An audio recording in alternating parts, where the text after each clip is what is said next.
I was getting my hair done a few weeks ago, and I was talking to Tia, my hairdresser, and she said she was thinking about painting a room in her grandmother's house. And as we started talking, it was clear to me that she was not addicted to HGTV and didn't know a lot about painting. I recently painted my office and thought I would record some of it to give people like Tia a little insight into how to paint a room.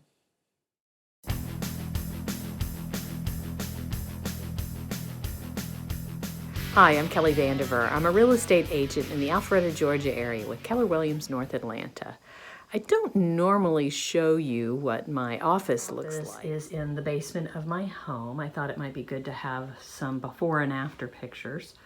So here is the before. Please don't judge me. It's a mess, I know.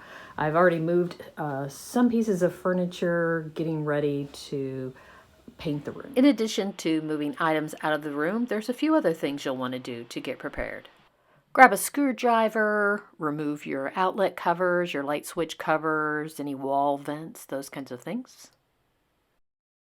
And one quick tip to make sure you don't lose your little screws, take a piece of tape and tape the screws right onto the outlet cover.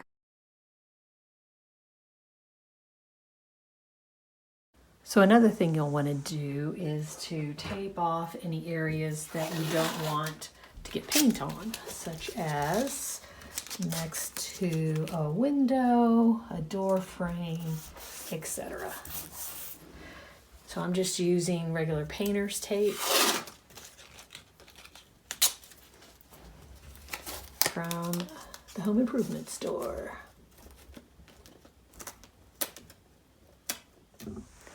Over here I've got a ledge, so I'm just using some old magazines I've got laying around so that I don't drip paint on that ledge. My hubby is helping me here fill in some nail holes. He's using some spackle. Just smoothing those holes out.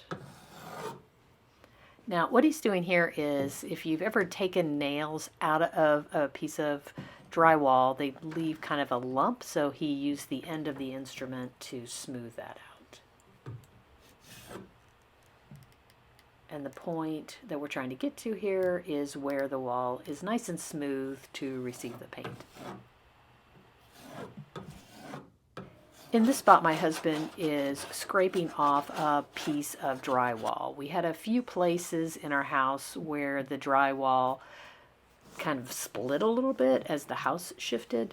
So he found this tape that you can use and get rid of those lines that are created from those little cracks in the drywall. He's using some joint compound to fill it in. He puts in a layer, and again, he's trying to make the wall flat. So he puts on the first layer of spackle or joint compound. When it dries, then he sands it down.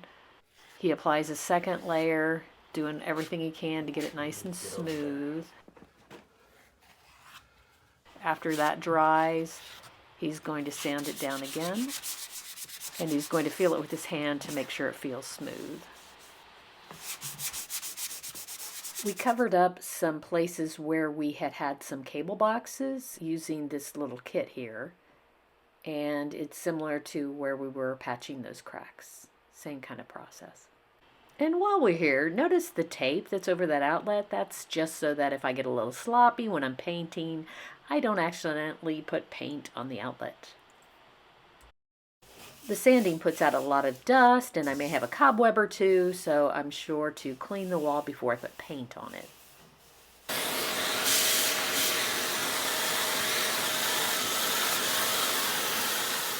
Did I mention that sanding leaves a lot of dust? Wear grubby clothes, you don't mind getting messed up, and I always go barefoot in case I step in paint. I don't track it through the house. Okay, so the half of the room that I'm going to do is prepped and ready to go. All the holes are filled in. I've used these plastic tarps I got from the local home improvement store. Holes are covered. Tape is on all the surfaces where paint will come together with other products, and I covered the bookshelf that hangs on the wall and the ledge there, and then I've covered the furniture because I can be sloppy.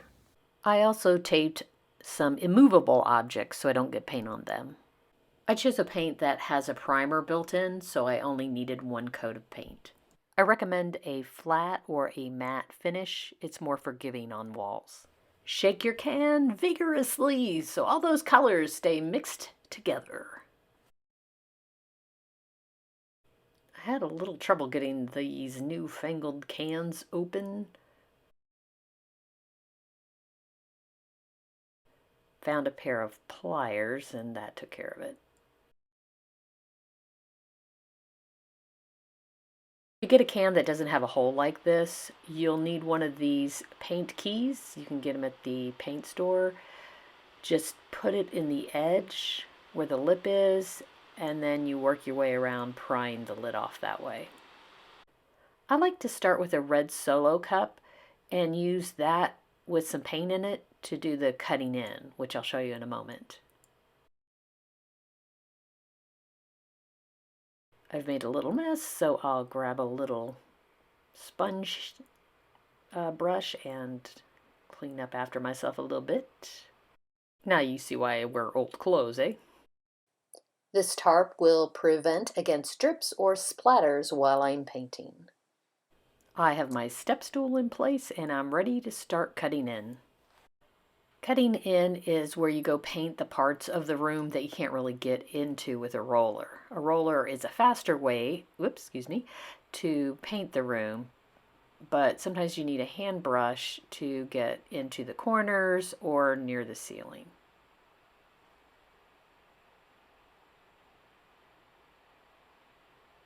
Whoops. My little corner is all cut in.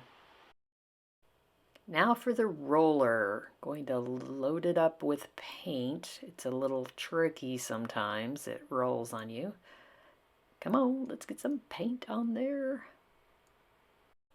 I prefer to start at the top of the wall and work my way down. Now notice at the end of the handle there, you can actually screw a broom handle into that little hole there. So that's what I'm getting ready to do, but I didn't quite get it on camera.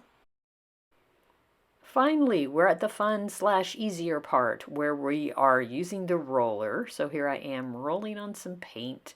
Let's speed up the action a little bit.